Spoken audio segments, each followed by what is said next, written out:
Sikat na 90s love team at dating magkasintahan na sina Claudine Barreto at Mark Anthony Fernandez muling magkakasama sa isang proyekto. Tila maraming ang netizens at fans ang kinilig at talagang na-excite sa muling pagsasama nina Claudine Barreto at Mark Anthony Fernandez sa isang teleserye. Mula sa official Facebook page ni Claudine Barreto ay masaya nitong ibinahagi nitong Linggo October 12 ang iilang larawan at videos na kuha mula sa kanilang photoshoot para sa isang proyekto na kanilang pagbibidahan. Sa naturang larawan at video ay makikitang game na silang magka-holding hands, magyakapan, magkaakbay at habang nagkukulitan pa. Talaga nga namang malapit pa din sila sa isa't isa at makikita na napakakomportable pa din nila, patunay lamang na hindi nawala ang kanilang magandang ugnayan bilang magkaibigan. Hindi naman lingid sa marami na si Mark Anthony Fernandez ang unang minahal ni Claudine Barreto noong panahon ng kanilang kabataan. Isa din sila sa sumikat na love team noong panahon ng 90s, kaya naman maraming netizens at kanilang tagahanga ang talagang na-excite nang mapabalitang muli silang magsasama sa isang proyekto.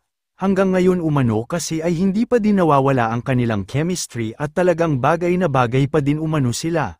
Narito naman panoorin ang iilang video highlights mula sa naging photoshoot ni Claudine Barreto at Mark Anthony Fernandez sa kanilang proyektong pagsasamahan.